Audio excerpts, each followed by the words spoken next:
So thank you, everyone. Thank you for being here, and thank you for your practice.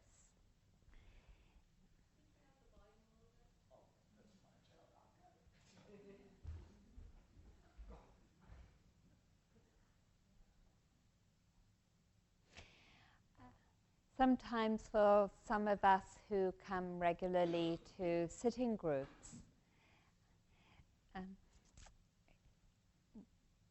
or when we do anything regularly, the mind sort of slides over the event, you know, like putting the kettle on to make a cup of tea. And so sometimes I found myself coming to sitting groups, at least in the early years of my practice, and taking them for granted. And increasingly, I take our groups coming together less for granted and more for an occasion to acknowledge the power of what we're doing and how memorable it is each time we come together to practice. And I do so in the acknowledgement of what's happening in the world, and that every time we practice, our practice is in a way an acknowledgement of what's going on in the world, of what's going on in Ethiopia and Afghanistan and Iraq and in the West Bank, and here in this country on the streets of our big cities. And I find that acknowledgement such a profound inspiration for my practice and for our practice, because every time we come together, we offer ourselves in the world a different vision and possibility of how to be and of how to live.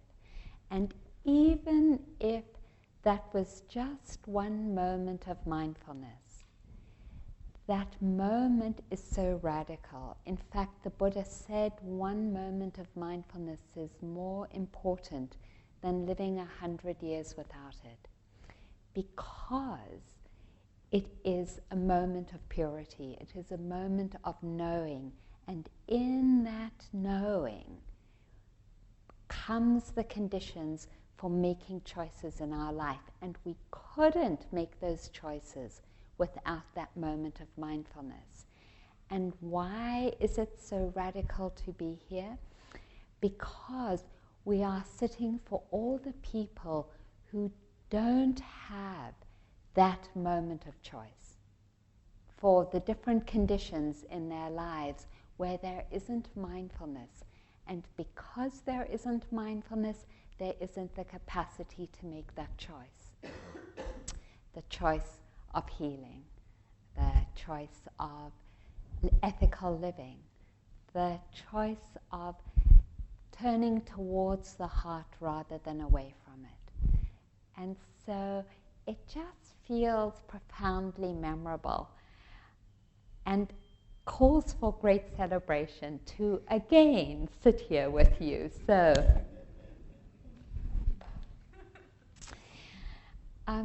I also wanted to say that I have 2 herniated discs, and a chip of one of the herniated discs has floated from L5 to L3 and is lodged against the nerve bulb there. So that is why I'm lying down, because it's less painful. And so I'm going to start this talk sitting up. If the pain becomes too strong, then I'll give the Dharma talk in the reclining position.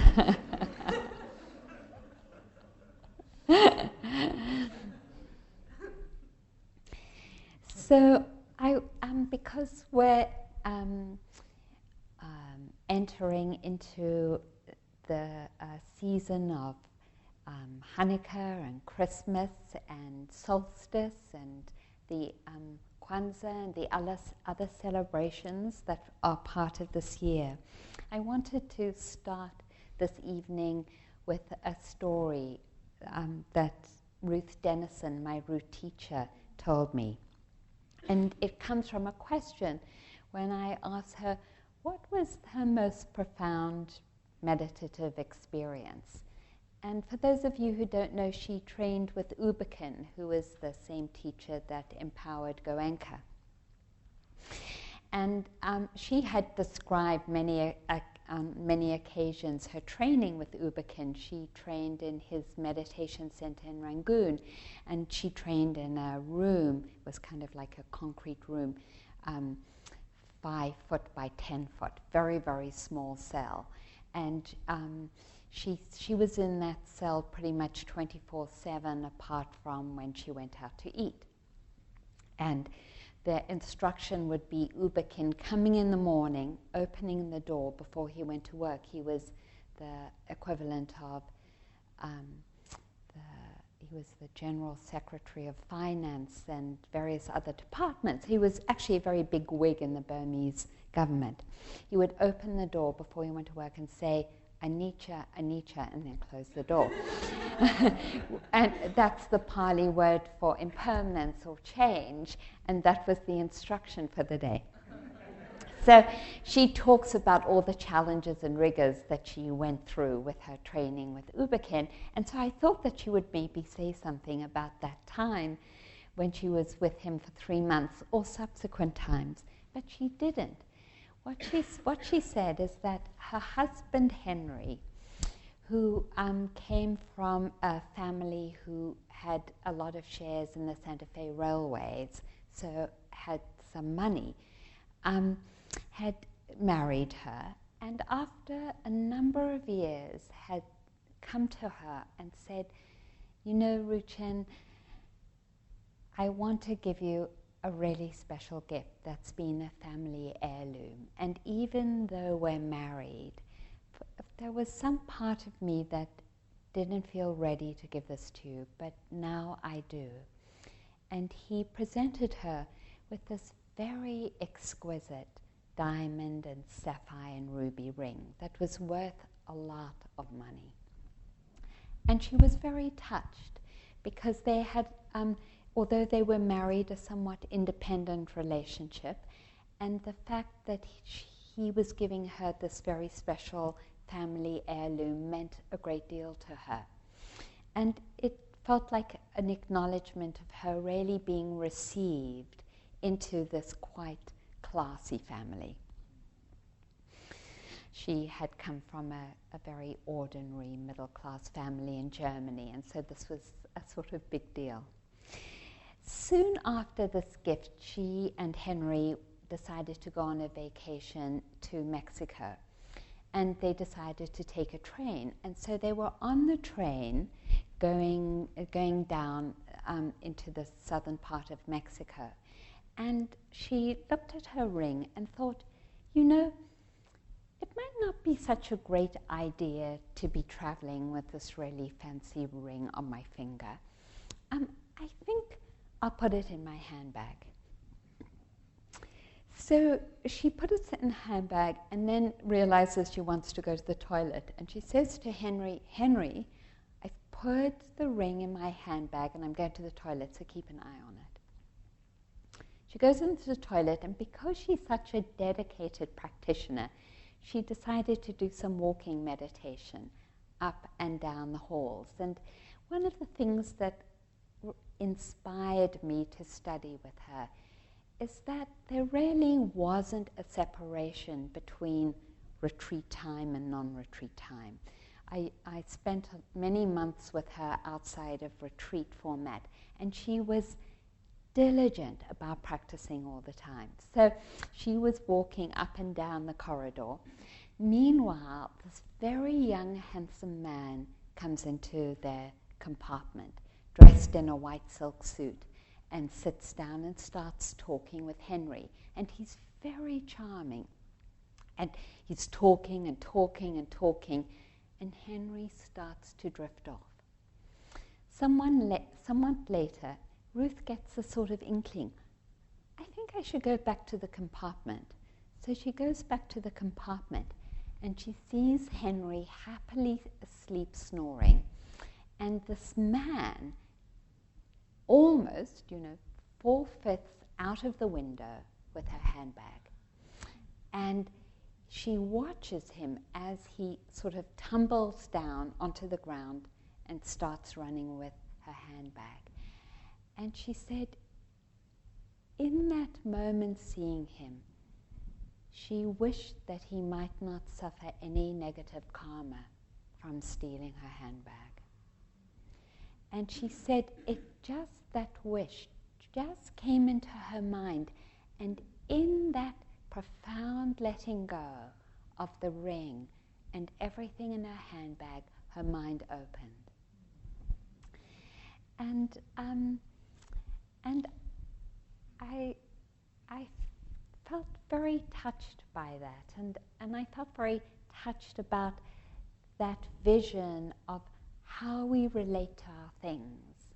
And I have recently moved here, and I have a mosaic that I actually created of Tara. She's a green Tara but sitting on flames. And I spent a long time actually making it. And I've been contemplating my green Tara because although it isn't sapphire and gold and a gold ring with jewels, I really love it. I love it a lot. And I know when you make things, you're supposed to, in England anyway, sort of be offhand about it and not say publicly that you love the things that you make.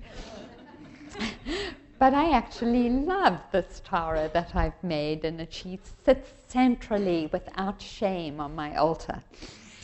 And I was thinking about that, and I was thinking about what it would mean to lose her, and about Ajahn Chah's invitation when someone said to him,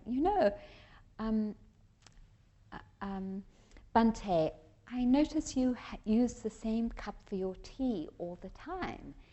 And Ajahn Chah said, yes, it's my favorite cup, and every day I drink from it as though it were already broken.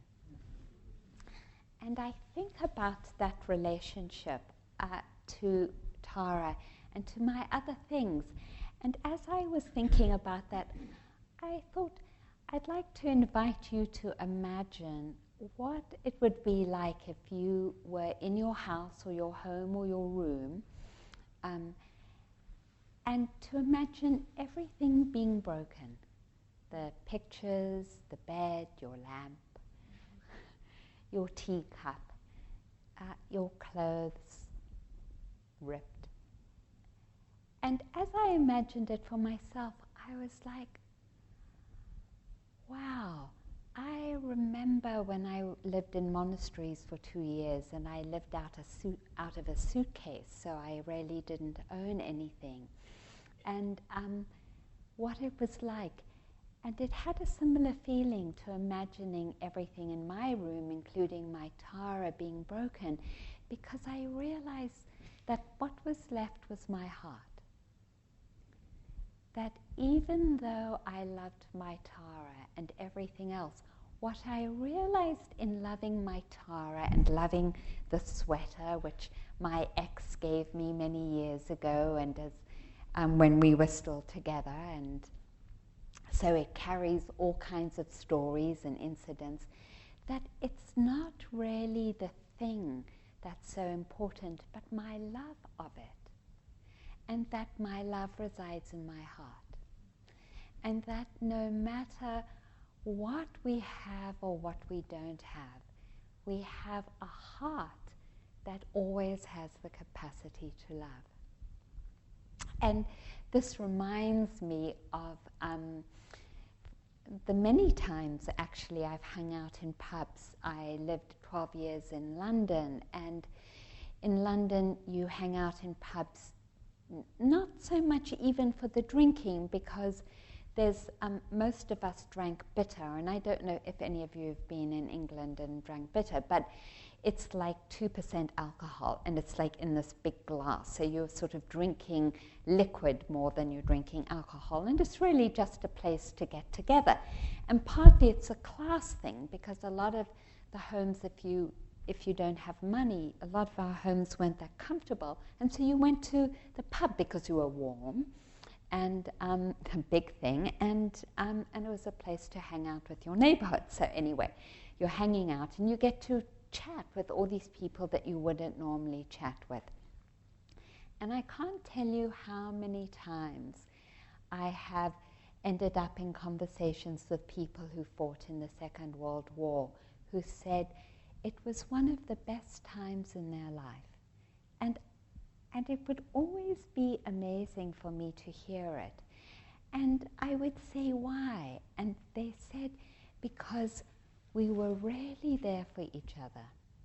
I mean, they didn't use that expression, but that's what they were talking about, where the normal constraints, that social constraints that we have between each other would fall away, because there was such a necessity for us to be with each other and to help each other and to work for each other.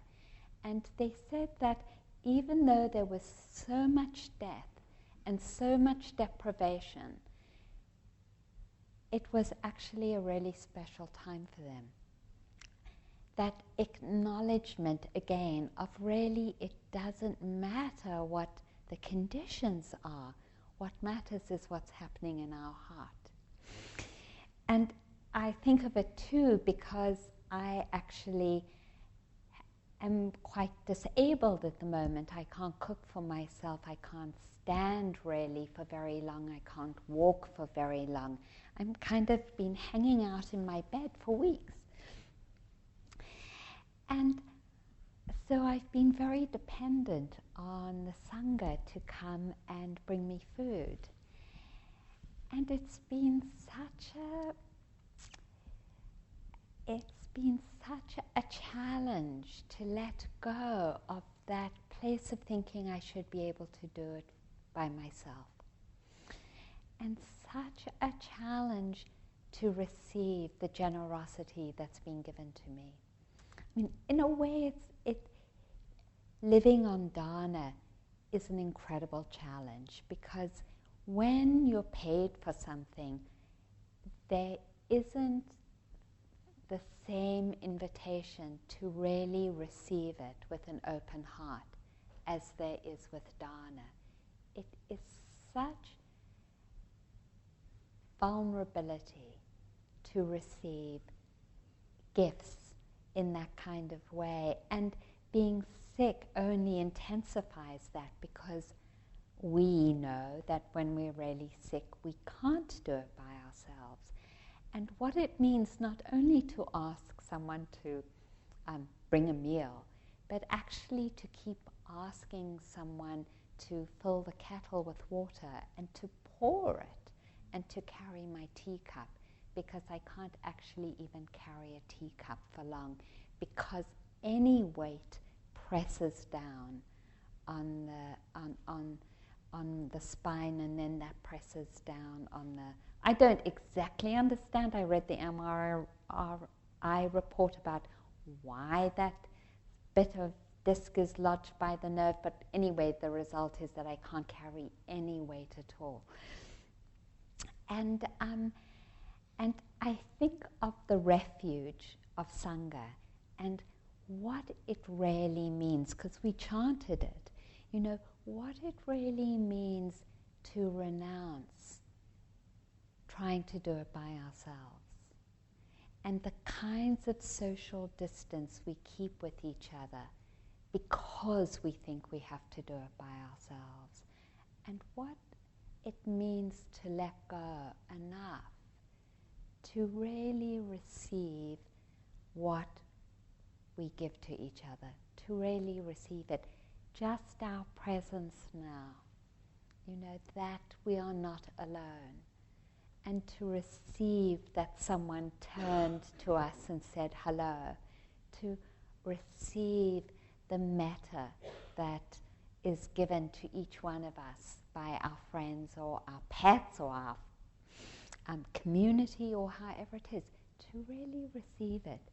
So because we're entering into a period of receiving, of really receiving, and the gifts that we receive, however we might name them, is not so much about the gift but about our hearts and our capacity to receive. I wanted to read this. I wanted to actually read two things. This, I'm going to lie down to read it. We waste so much energy trying to cover up who we are, when beneath every attitude is the want to be loved, and beneath every anger is a wound to be healed, and beneath every sadness is the fear that there will not be enough time.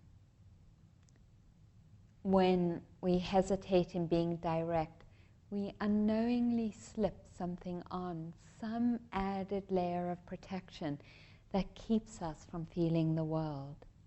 And often that thin covering is the beginning of a loneliness, which, if not put down, diminishes our chances for joy. It's like wearing gloves every time we touch something, and then forgetting we choose to put them on, we complain that nothing feels quite real. In this way, our challenge each day is not to get dressed to face the world, but to unglove ourselves, so that the doorknob feels cold and the car handle feels wet, and the kiss goodbye feels like the lips of another being, soft and unrepeatable.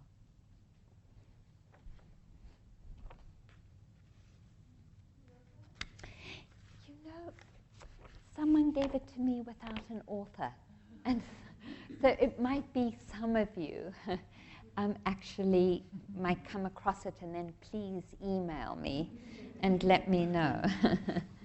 And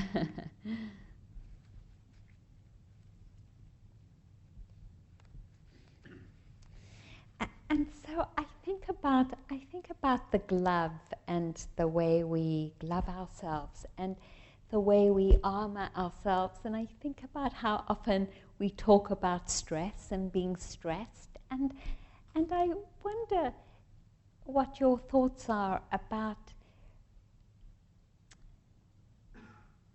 checking in and seeing if the stress that we feel in our lives is actually not about how much we do, but that we're carrying the armor of this gloving ourselves, of this I can do it alone, of this kind of social distance, and that it is the weight of carrying the armor that's so exhausting, rather than how much we're doing. Because I was in Kathmandu studying with Sokni Rinpoche in his monastery in Osaling for 6 weeks, and there was a number of days when I would hang out with Sokni, and we would be like, it would be like one thing after the other. We'd go to this house to bless it, and then we had to meet these people for lunch, and then this and that, and then he had to give a talk, and I mean, like really busy.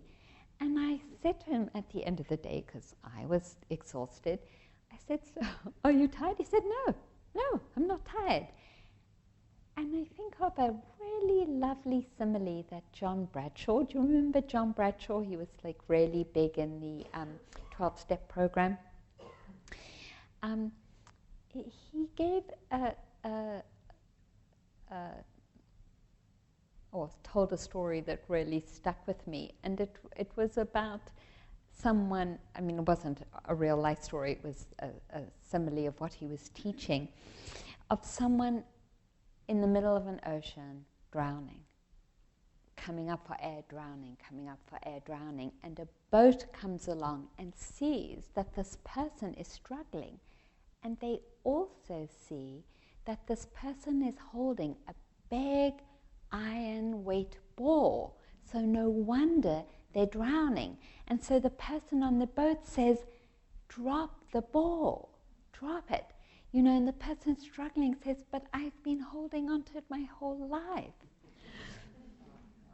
And that's how we feel. And, you know, and I want to acknowledge that it's not so easy, that to have an open and vulnerable heart, to drop our defenses, it's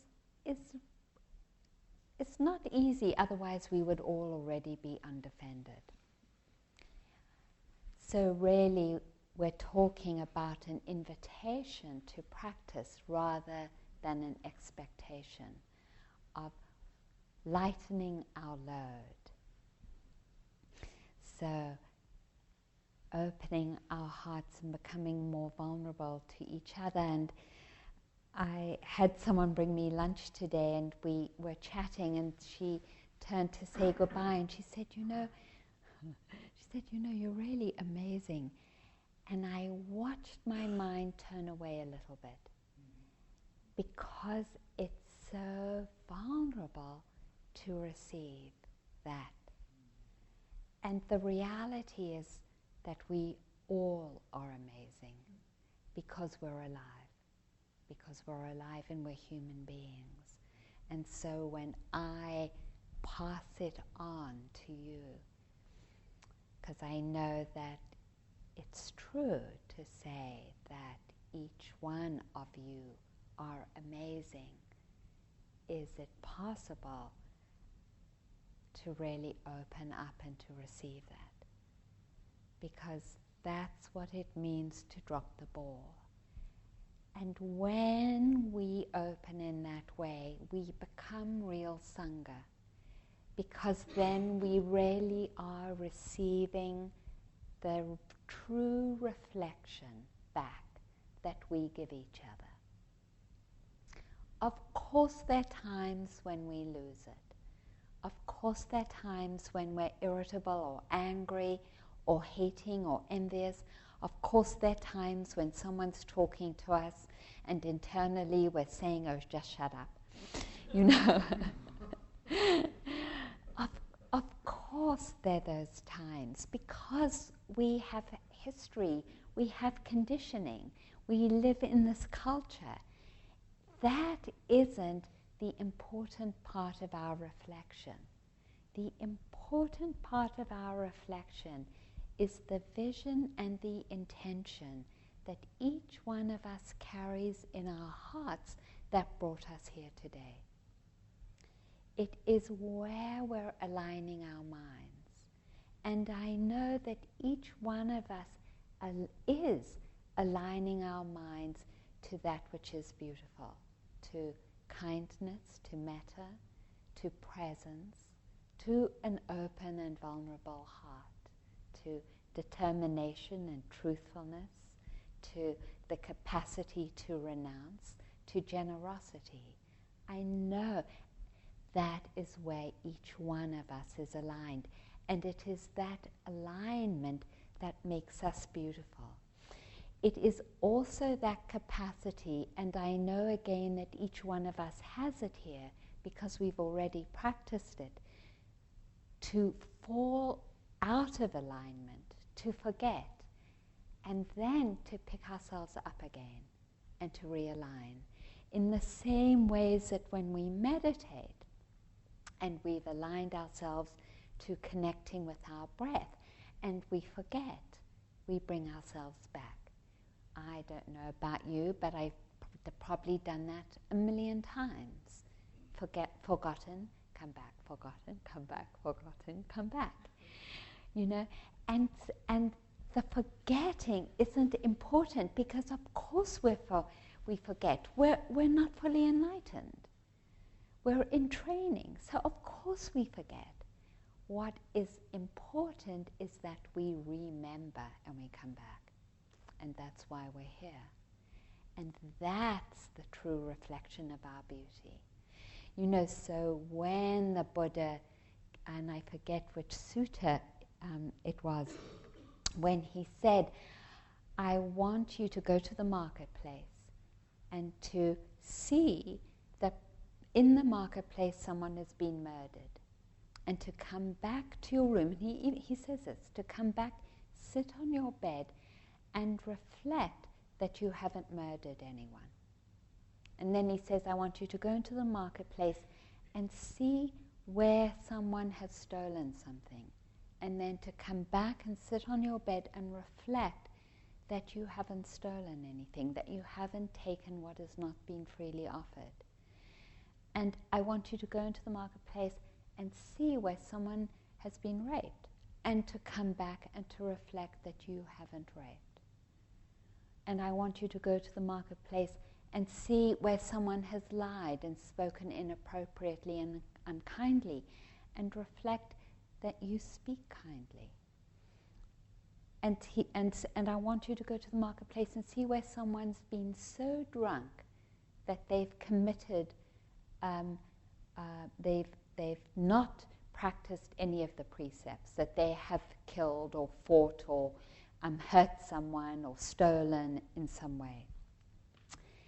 That practice has been an amazing practice for me, because I listen to the news and I read the newspapers, probably like most of us, and I see what's going on in the world, and I take it as such a reflection of my own beauty.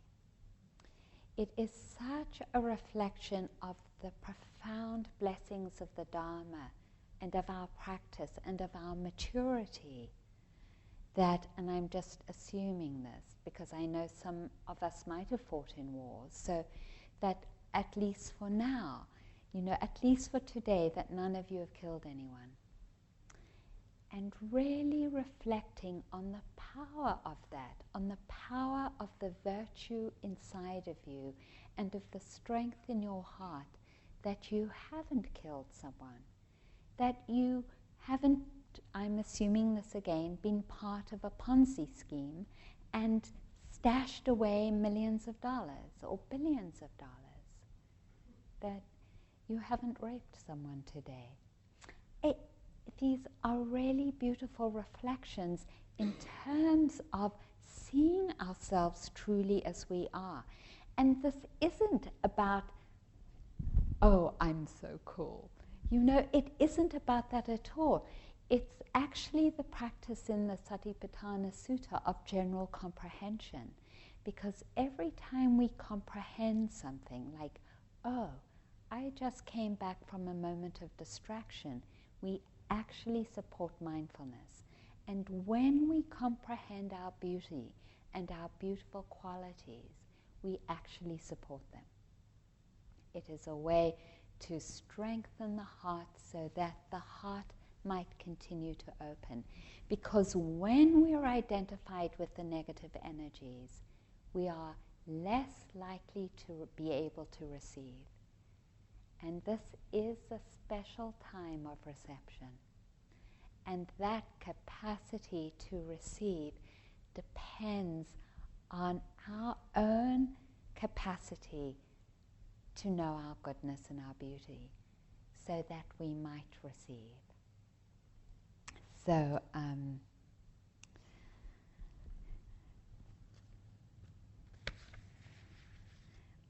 let's see, this is a part of receiving back from Hafiz. Our union is like this. You feel cold, so I reach for a blanket to cover our shivering feet. A hunger comes into your body, so I run to my garden and start digging potatoes. You ask for a few words of comfort and guidance. I quickly kneel at your side, offering you this whole book as a gift. You ache with loneliness one night, so much you weep, and I say, here's a rope, tie it around me, I will be your companion.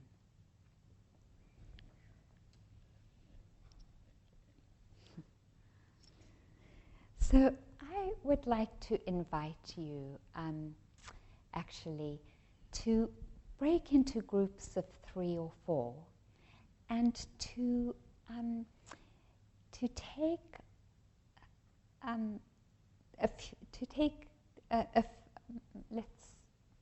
a few minutes apiece to share 2 things for each of you. What is your single biggest obstacle to opening and receiving? And what do you consider one of your greatest blessings? One of the things that you consider beautiful about yourself? So becoming vulnerable with each other and sharing in this way. And I know it's easy to split the scene because you're like, oh, look, she's given her talk now, I want to go home. But I really would like to invite you to stay and to participate. So groups of 3 or 4. And better to do it with people you don't know than people you know. So just to turn and...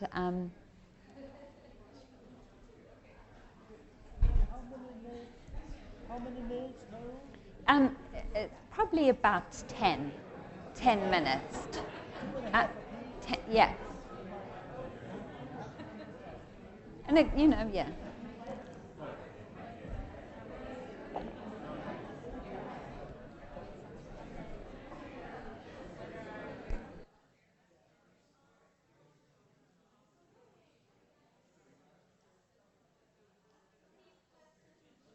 Tape person, can you switch off the tape? Don't know who the tape is.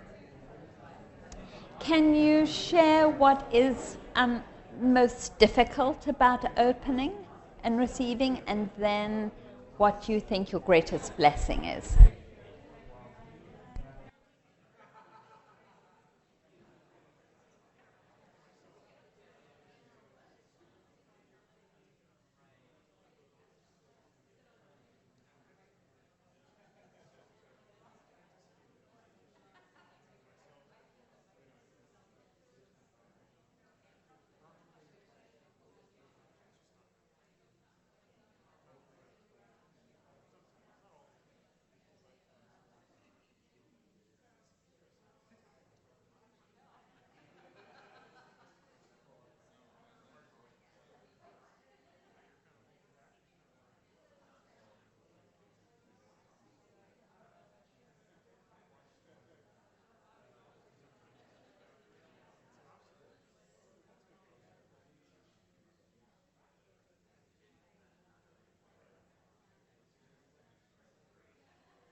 couple more minutes.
So just take a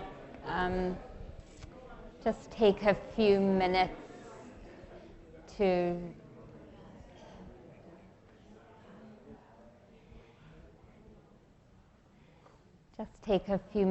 to check in and see if any of you would like to share how that was, any learning from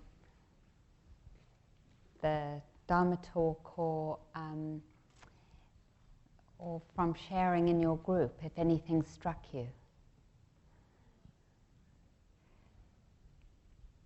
Yes, right in front. Yeah. Could you say your name? My name's Sarah, and really just such a wonderful talk to receive.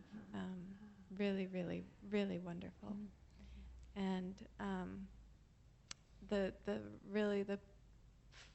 sentence that I'm just going to treasure forever is just kind of shifting the idea of Sangha, or the felt sense of Sangha, as the renunciation of being on our own. And there's just a tremendous amount of relief in my spirit as I hear that and really take that in. And so thank you so much for opening that. Yeah. Thank you.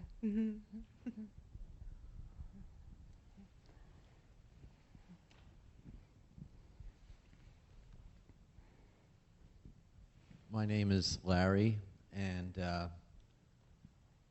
I've always hated war. I've almost pride myself on hating war. Like, it's useless, it's hell. I've never heard anyone speak it positively, give it any positive reflection on war. And when you were talking about that, it's just amazing to me that there's almost nothing that's pure evil. There's always something good that's going on. And I have a new slant on war. Thank you. I'm Adam. I just wanted to remark that this last process was really interesting to me, because in talking about what was difficult to make ourselves vulnerable, what was the blockage of our own vulnerability, I was making myself vulnerable. And then in thinking about what was beautiful in me and what was blocking my ability to receive, I received affirmation. about what a beautiful quality that was. So it was like the learning was in the process. Thank you.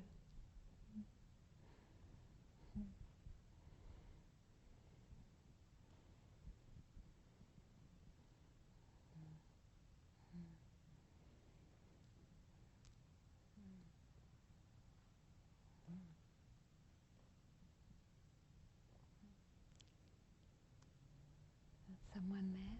Is someone there?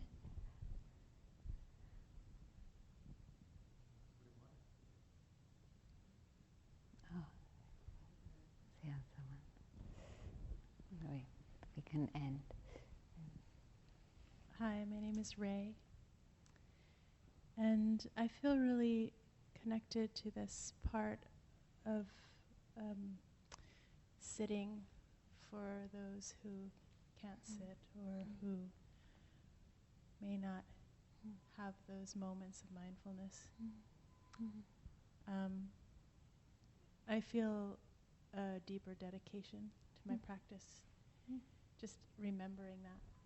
And also talking about war and just how you talk through this story of the Buddha going to the marketplace or sending this disciple to the marketplace and seeing someone murdered and knowing that there's so much warfare and murder going on, and how many, just what an area of avoidance that generally, I kind of like, oh, there's this war, and I just push it. Right. But knowing that there are so many, or that I could sit for those who may not know, that just don't, that might grow up in these situations where they don't know they have a choice, or they think this is what to do, or to get through college, and you end up in this war, and how things can happen so fast, and all of a sudden you're shooting someone. And that could be like to be me sitting back. I'm just seeing some new, like, very clear connection to something I usually put at such a distance that feels really palpable. So thank you. Thank you. Thank you.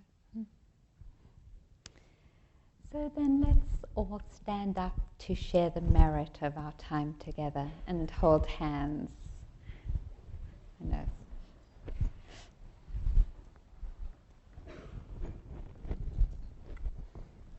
Let's take hands. And, but just across lines and so on and so forth. Lots of little circles.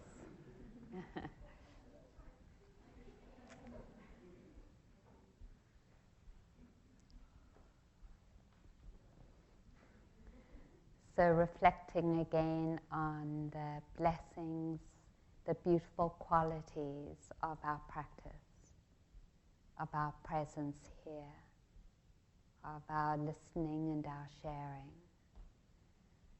and offering the prayer that all the goodness that has come from this contribute to our well-being and the well-being of the world.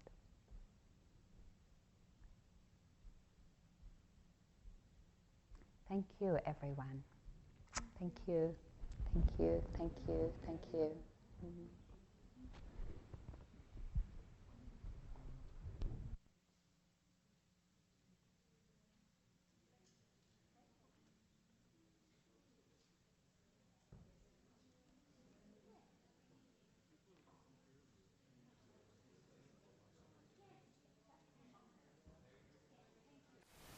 Thank you for listening. To learn how you can support the teachers and Dharma Seed, please visit dharmaseed.org/donate.